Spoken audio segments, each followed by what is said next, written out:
আমাদের জায়গা দিব না, এতে আবার কঠোরের কি আছে? আমার জায়গা, আমি কঠোর থাকবো না মানে কি?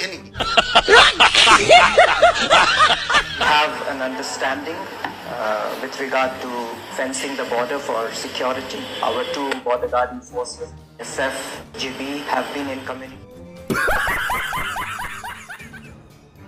বন্ধুরা, আপনারা কখনো কুত্তার গায়ে বাঘের পেন্ট করে সেই কুত্তাকে বাঘ হতে দেখেছেন?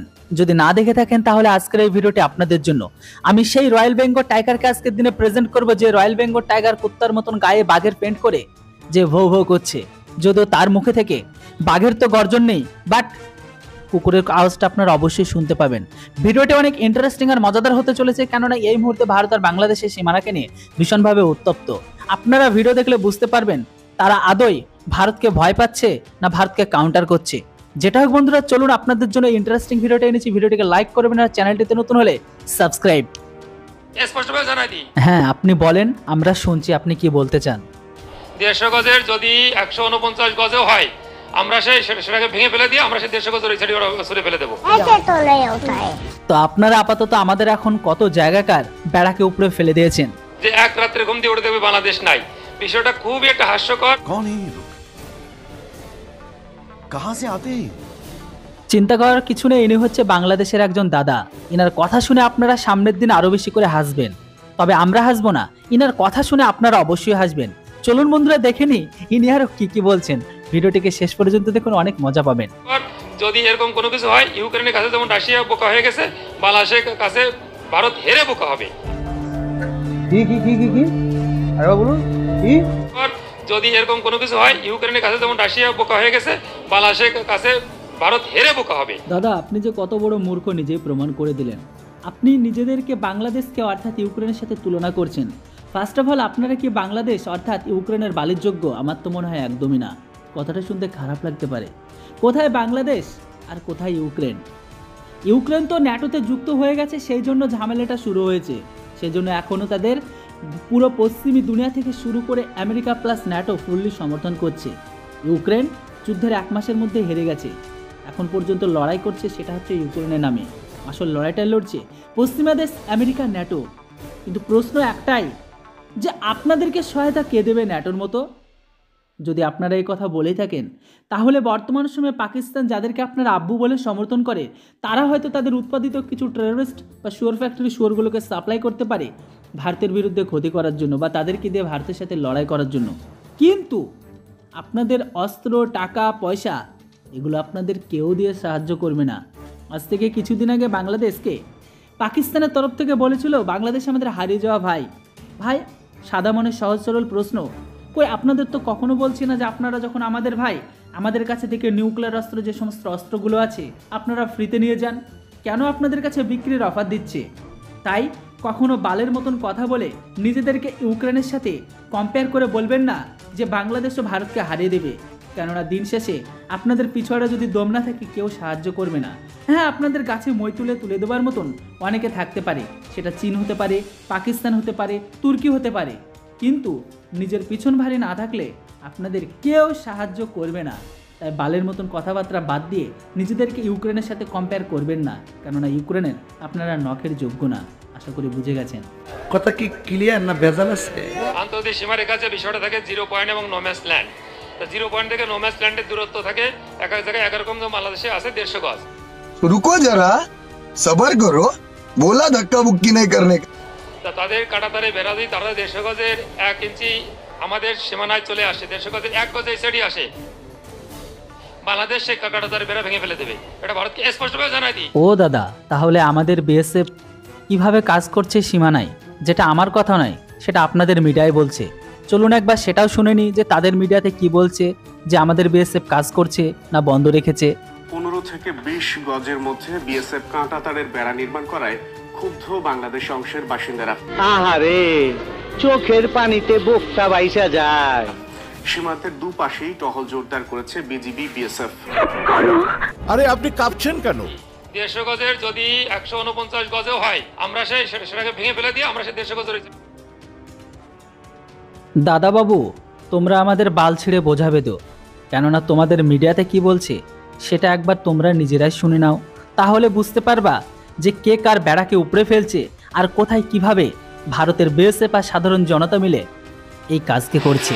চলুন একবার নিজেরাও শুনে নিন। কিছুদিন আগে কাঁটাতারের বেড়া নির্মাণ শুরু করে বিএসএফ, এখনো সে কাজ চলছে। কি সাক্ষ্য প্রমাণ আছে তোমার কাছে?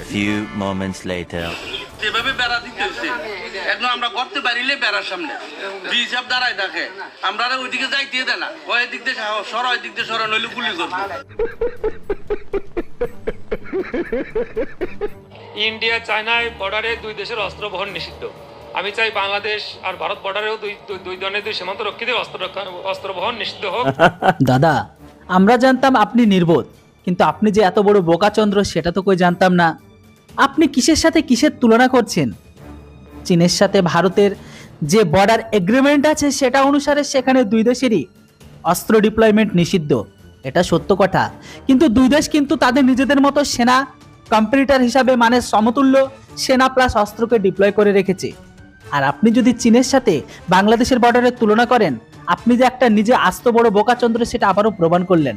কেননা দেখুন, চীন কখনো আপনাদের মতো গরু চুরি, ছাগল চুরি, ইনলিগাল অ্যাক্টিভিটি, অবৈধ কাজকর্ম, টেরোরিস্ট এইভাবে কিন্তু চীন তাদের দেশের ভেতর থেকে আমাদের ওই চীন ভারত যে সীমানা লাগাও আছে সেটা দিয়ে কিন্তু তারা ট্রান্সফার বা এক্সপোর্ট করে না। কিন্তু আপনারা কেন করেন? ওটাও বাদ দিলাম, চীন তাদের সীমানাগুলোতে যেগুলোতে ফেন্সিলিং থেকে শুরু করে যেখানে যা দরকার ওরা করে রেখেছে, কেননা যেন ভারতের লোকও সেইটাতে না যেতে পারে। আর বর্তমান সময়ে সেই দেশের মানুষও কিন্তু আমাদের ভারতের সেনার কাছে গুলি খেয়ে মারা যায় না, আবার আমাদের দেশেরও মানুষ কিন্তু চীনের গুলি খেয়ে কিন্তু মারা যায় না। সেটার সাথে তুলনা করছেন আপনাদের কোথায় কাশ্মীরি উল আর কোথায় বগলে চুল।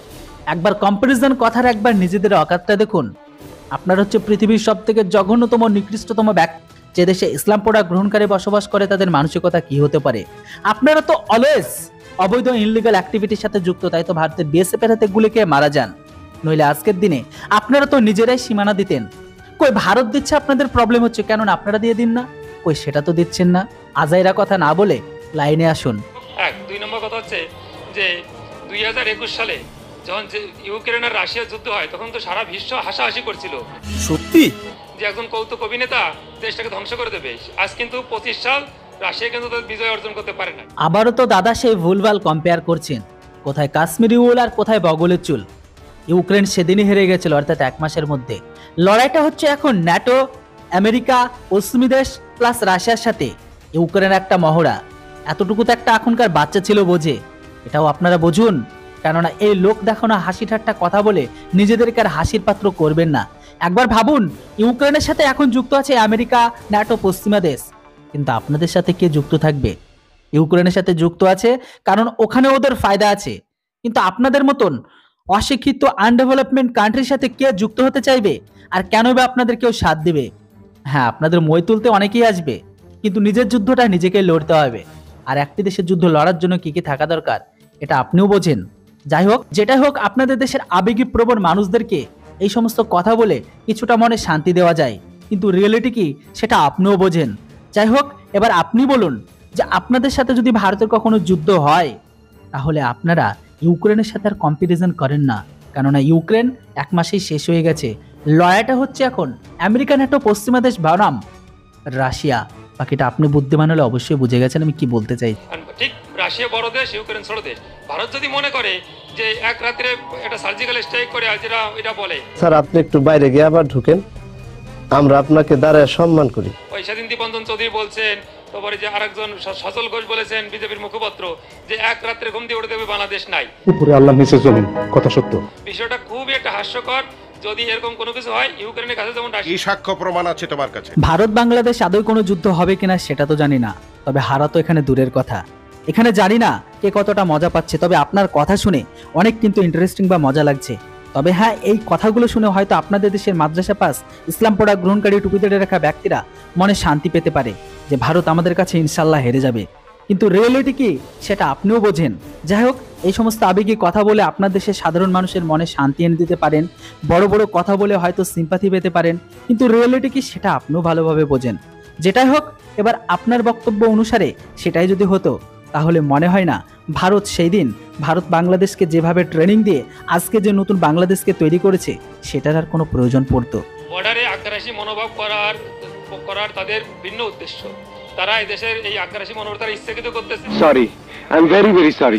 যেটা আমার বিশ্লেষণ থেকে মনে হয় সম্পূর্ণ রাজনৈতিক, মানে বাংলাদেশটাকে এখন একটু অস্থিতিশীল করার, বাংলাদেশটাকে একটা ব্যর্থ রাষ্ট্র পরিণত করার, কাজটা ঠিক হয় না, বাংলাদেশকে দুর্বল পরিচয় দেওয়ার ওনরা একটা উস্কানি দিচ্ছে, যে ভাতে বাংলাদেশ পা দেয় এবং বাংলাদেশের রাজনৈতিক প্রেক্ষাপটের অন্য কোনো তৃতীয় পক্ষ সুবিধা দেওয়ার জন্য ওনরা একটা অ্যাসাইনমেন্ট নিয়ে উদ্দেশ্য প্রণীতভাবে এই কাজটা করতে। যেমনটা আপনারা ধোঁকাবাজ, তেমনটা আপনাদের দেশ, তেমনটা আপনারা ইসলাম পড়া গ্রহণকারী ব্যক্তিগুলো।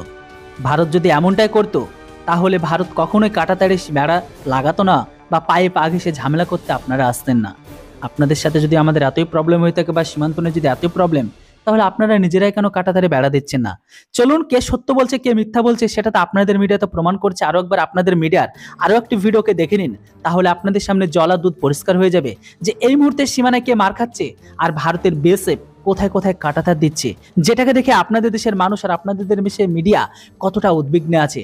যেটা হোক, ভিডিওটা একবার দেখে নিন বন্ধুরা আপনারাও। ওদের ভবিষ্যতে দেয়া যাইতেছে বাংলাদেশের মানুষ যখন ওইখানে যাইব, ইন্ডিয়ার যদি বিএসএফ এ গুলি করে মাইরে ওলায়, তারা হেরা মানে কইব যে তার কাটার বেড়া কাটতে গেছে। এটাও তো মেজর সমস্যা। তোর মাথা নষ্ট। তবে আগে করা একটি চুক্তি মেনে বেড়া নির্মাণ করা হচ্ছে বলে জানায় বিজেপি। যে বা যারা আজাইরা পেঁচার পাচ্ছিলেন অবশ্যই বিজেপির কথা তো শুনলেন, এমনকি বিজেপি কি বলছে সেটাও আপনারা শুনবেন এর পরবর্তী ভিডিওটিতে। তার আগে আপনারা জেনে নিন, ভারতের বিএসএফ যে কাঁটাতারে বেড়া নিচ্ছে বা বেড়া দিচ্ছে বা করছে কাজ, সেটা কিন্তু আগের চুক্তি অনুযায়ী। তাই এখানে বিজেপি জাস্ট দর্শক হিসেবে থাকছে, তাই এখানে কিছু বলার হচ্ছে না। কিন্তু বর্তমান সময়ে বিজেপি যে পায়ে পা দিয়ে ভারতের বিএসএফের সাথে ঝামেলা তৈরি করার চেষ্টা করছে বা একটা সিনক্রেট করতে চাইছে, সেটা তাদের তরফ থেকে। এটা আমার কথা নয়, বাংলাদেশের মিডিয়ার বিজেপি তারা স্বীকার করছে যে এটা ভারতের বিএসএফ যেটা করছে সেটা নিজেদের সীমানাতে আগেকার চুক্তি অনুযায়ী। ভারত কোনো এক্সট্রা ফেন্সিল বা তাদের জমিতে গিয়ে কাজ করছে না, যেটা আপনারা নিজেরাই শুনে নিন, তাহলে দুধ আর জল পরিষ্কার হয়ে যাবে। তাই এখানে আজারে কেউ বকবেন না। বেড়া নির্মাণের বিষয়টাতে আমরা ক্লোজলি মনিটর করতেছি যে তারা চুক্তি অনুযায়ী কাজ করছে কিনা। যখন চুক্তির বাইরে কোনো কিছু করার চেষ্টা করে না, বাধা দিয়ে ওরা স্টপ করে দেয়। যেহেতু আপনারা বারবার জাতীয় জিনিসটা নিয়ে আপনারা কনসার্ন দেখাচ্ছেন, তো এই জন্য যাতে কোনো ধরনের কোনো মিসআন্ডারস্ট্যান্ডিং না হয়, এই জন্য আমরা একটু টহলটা বাড়াইছি। ও ভাই मारो मुझे, मारो मारो मुझे, मारो मारो नहीं, ये मजाक हो रहा है। एक सेकंड यार, मजाक हो रहा है। তো বন্ধুরা, আজকের এই ইন্টারেস্টিং ভিডিওটা আপনাদের কেমন লাগলো অবশ্যই কিন্তু কমেন্ট করে জানান। আর হ্যাঁ, ভিডিওটিকে যদি ভালো লেগে থাকে তাহলে একটি লাইক, আর চ্যানেলটিতে নতুন হলে সাবস্ক্রাইব করতে ভুলবেন না। যদিও আমি ভেবেছিলাম বাংলাদেশের দিনে আর ট্রোল করবো না, কিন্তু পুনরায় আবারও আমাকে এই প্ল্যাটফর্মে ডেকে আনছে যে আবারও আসো আমাদেরকে ট্রোল করো। যেটা হোক, এরকম টাইপের বাংলাদেশকে নিয়ে ট্রোলিং ভিডিও আমি বানাবো। আপনারা একটু সাপোর্ট করুন, ভালোবাসা দিন, কারণ আপনাদের সাপোর্ট আর ভালোবাসা ছাড়া কখনো এগোতে পারবো না। তাই আজকের এই ভিডিওটির জন্য একটি লাইক আর একটি কমেন্ট অবশ্যই আমি কাম্য। যেটা হোক বন্ধুরা, আপনাদের এর উপর পুরো মতামত কমেন্ট বক্সে লিখে জানান, কেননা কমেন্ট বক্সটা সম্পূর্ণ আপনাদের জন্য খোলা রেখেছি। Thanks for watching. Jai Hind, Vande Mataram.